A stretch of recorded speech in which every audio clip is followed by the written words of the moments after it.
Have you ever felt like your energy just gets stolen right after a meal? Well, today we're putting on our detective hats to crack the case of that post-lunch slump. And trust me, it's not just you, and it's definitely not laziness. It's a biological mystery, and we're about to solve it together. You know that feeling, right? You have a great lunch, you're all set to crush the afternoon, and then bam, it hits. Your brain gets all foggy, your eyelids suddenly feel like they're made of lead, and your couch starts calling your name. That's the infamous food coma, and it is a very, very real thing. And hey, if you think you're alone in this, you're not. Over 70% of adults say they feel this way after a big meal. So yeah, it's super common, but that absolutely doesn't mean it's something you just have to live with. We can fight back. Okay, let's open up the case file. Our number one suspect in this whole energy heist is something called an insulin crash. Our victim, your afternoon productivity. Our mission, should we choose to accept it, is to follow the clues and see exactly how this suspect pulls off the crime.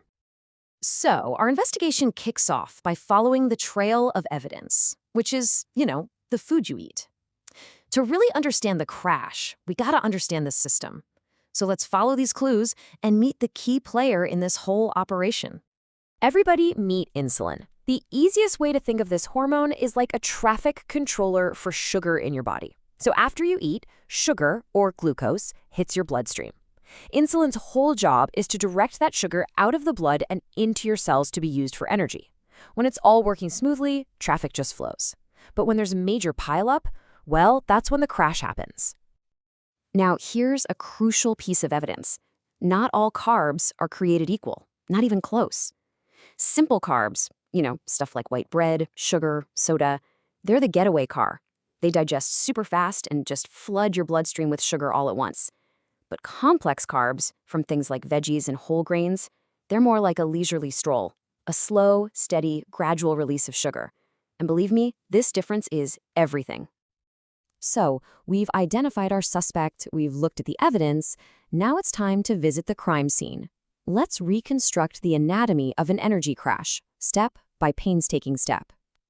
The whole thing gets set in motion with a trigger, a high glycemic meal. That's just a fancy way of saying a meal packed with those fast-acting simple carbs. So picture a giant bowl of pasta, maybe some white bread on the side, and a sugary drink to wash it all down. This is the perfect setup for our energy heist. So, because those carbs digest so ridiculously fast, a massive wave of glucose floods your bloodstream all at once. Your blood sugar doesn't just rise, it spikes. We're talking shooting way, way up, much faster than your body is really designed to handle. Okay, your pancreas senses this huge sugar spike and basically sounds the alarm. It panics, so it floods your system with insulin. It's a total emergency response, just trying to get all that sugar out of your blood and into your cells as fast as humanly possible. And here, my friends, is the plot twist. That massive wave of insulin, it does its job a little too well. It yanks so much sugar out of your blood so quickly that your blood sugar doesn't just go back to normal. Oh no, it crashes, plummeting way below where it should be. This whole event actually has an official name, reactive hypoglycemia. Reactive because, well, it's a reaction to the meal you just ate. And hypoglycemia is just a sciencey word for low blood sugar. This is the official term for that insulin crash we're talking about. And that crash is exactly what you feel. Your brain, which pretty much runs entirely on glucose, is suddenly running on fumes. And that's why you get so tired, why you can't focus, why you might even feel kind of irritable or hangry. Your body's basically screaming for more sugar to fix the problem it just created. Sound familiar at all? But wait, like any good mystery, our main suspect didn't act alone. Insulin might be the ringleader here, but it has a couple of key accomplices that help set the stage for the perfect crime. Accomplice number one is your own body clock, your circadian rhythm. Your body has this natural, built-in dip in alertness every single day, usually sometime between 1 and 3 p.m. And this happens whether you eat or not. It's just a pre-programmed slump in your daily energy cycle.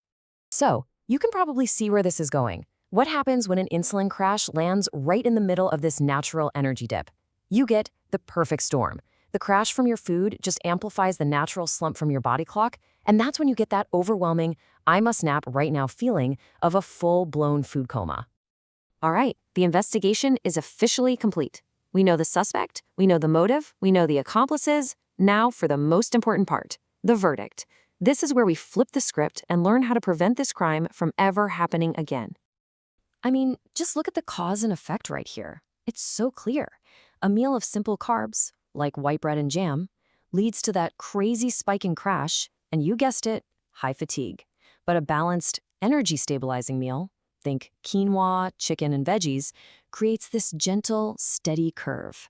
The difference in how you'll feel is literally night and day. And check this out. Here is a simple but ridiculously powerful secret weapon. A quick 10-minute walk after you eat can make a huge difference. Your muscles start using up that incoming sugar for energy immediately, which acts like a buffer. It literally stops the spike before it gets too high, which means no big crash afterward. So let's put it all together into a simple 3-step energy shield. Number 1, balance your plate. Always try to combine protein, healthy fats, and fiber with your carbs. 2, choose smarter carbs. Opt for those slower digesting, low glycemic foods. And 3, move after your meal. Seriously, even a short walk works wonders. This isn't about some crazy diet. It's just about building a solid defense against the crash. The big takeaway here is this, that eat, sleep, repeat cycle you might feel totally trapped in, it's not a rule. It's not something that's set in stone. It's just a pattern. And now that you understand the mechanics behind it, you have all the power you need to break it. So, the case is closed. The power is officially in your hands now.